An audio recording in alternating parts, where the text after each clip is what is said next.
Hello friends, હું છું Divya food કિચનમાં તમારું સ્વાગત છે। આજે હું તમારી સાથે શેર કરીશ ફરાળી સુખડીની રેસિપી, જે તમે કોઈપણ ફાસ્ટમાં ખાઈ શકો છો અને બનાવવામાં ખૂબ જ ઇઝી છે અને ઝટપટ બની જાય છે અને ફક્ત 3 ઇન્ગ્રેડિયન્ટ્સથી જ બનાવવાનું છે। તો ફ્રેન્ડ્સ, રેસિપી સ્ટાર્ટ કરતાં પહેલાં એકવાર જરૂરથી રિક્વેસ્ટ કરીશ કે ચેનલ પર નવા હોય તો ચેનલને જરૂરથી સબસ્ક્રાઈબ કરજો। અને હવે ચલો મોડું નહીં કરતાં રેસિપી સ્ટાર્ટ કરીએ। તો સૌથી પહેલાં તમારે એક વાટકી લઈ લેવાની છે અને એ વાટકીના માપથી જ આપણે સુખડી બનાવવાની છે। તો અહીંયા મેં 2 વાટકી ભરીને રાજગરાનો લોટ લીધો છે, તેની સાથે 1 કપ જેટલો ગોળ લીધો છે। ગોળને આ રીતે મેલ્ટેડ જ લેવાનો અથવા તો તેને કટ કરીને લઈ લેવાનો। તેની સાથે 1 વાટકી મેલ્ટેડ ઘી લઈ લેવાનું છે। ઘી આ રીતનું જ લેવાનું છે, પીગાળેલું ઘી લેવાનું નથી। ત્યાર પછી એક પેણીની અંદર ઘી એડ કરી દેવાનું છે અને ઘી ગરમ થઈ જાય એટલે તેની અંદર આપણે જે રાજગરાનો લોટ લીધો હતો તે એડ કરી દેવાનો છે। આ બધાને આપણે બરાબર મિક્સ કરી દેવાનું છે। બધું બરાબર મિક્સ થઈ જાય ત્યારે આપણે લોટને બરાબર શેકી લેવાનો છે। ફ્રેન્ડ્સ, રેસિપી ખૂબ જ ઇઝી છે। આપણે જે રીતે ઘઉંના લોટની સુખડી બનાવીએ છીએ એ જ રીતે હું રાજગરાના લોટની સુખડી બનાવું છું, પણ ઘઉંનો લોટ ફાસ્ટમાં નથી ખવાતો એટલે મેં રાજગરાનો લોટ લીધો છે। તમે રાજગરાની જગ્યાએ તમે કોઈ પણ ફરારી લોટ લઈ શકો છો। અહીંયા સૌથી પહેલાં લોટે બધું જ ઘી એબ્ઝોર્વ કરી લીધું અને હવે ધીમે ધીમે ઘી રિલીઝ થશે અને આપણે આ લોટને ત્યાર સુધી શેકાવા દેવાનો છે જ્યાર સુધી તેમાંથી ઘી રિલીઝ નહીં થઈ જાય। તો પહેલાં કરતાં આપણો જે લોટ છે એ એકદમ જ ઢીલો થઈ ગયો છે।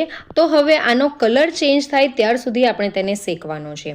ધીરે ધીરે કરતાં આપણે શેકશું એટલે આ રીતનું ઘી એમાંથી રિલીઝ થઈ જશે। ઘી રિલીઝ થઈ જાય અને લોટનો કલર ચેન્જ થઈ જાય એટલે સમજી લેવું કે આપણો લોટ પરફેક્ટ રીતે શેકાઈ ગયો છે। તો હવે ગેસની ફ્લેમ બંધ કરી દેવાની છે અને હવે ગેસ પરથી એને મેં નીચે ઉતારી લીધું છે। ત્યાર પછી એને 2 મિનિટ માટે આ રીતે જ હલાવતા રહેવાનું છે। જો તમે ગરમમાં ગોળ મિક્સ કરી દેશો તો આપણી જે સુખડી બનાવશું એ સુખડી કડક થઈ જશે। તો 2 મિનિટ જેવું થઈ ગયું છે। તો હવે મેં જે ગોળ લીધો હતો એ ગોળ બધો જ આની અંદર એડ કરી દઉં છું।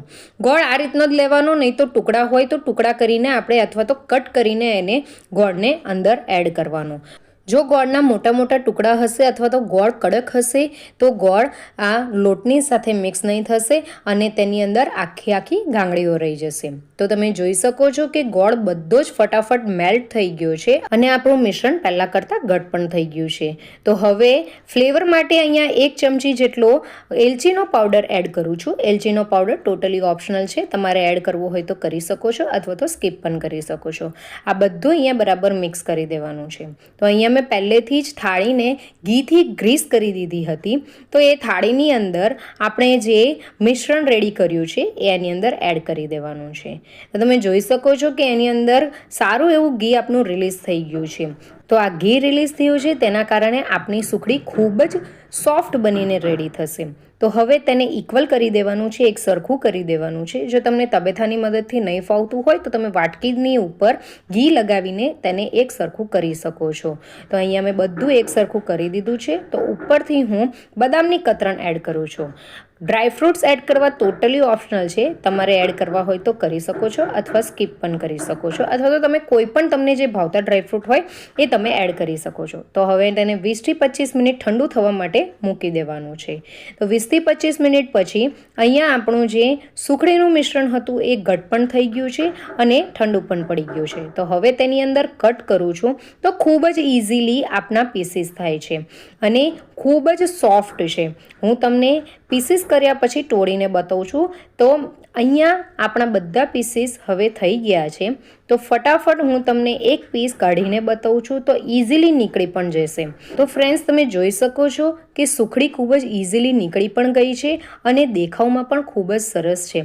ફ્રેન્ડ્સ, એકવાર આ રેસીપી જરૂરથી ટ્રાય કરજો, ખાવામાં ખૂબ જ મજા પડી જશે અને ફટાફટ બની જશે।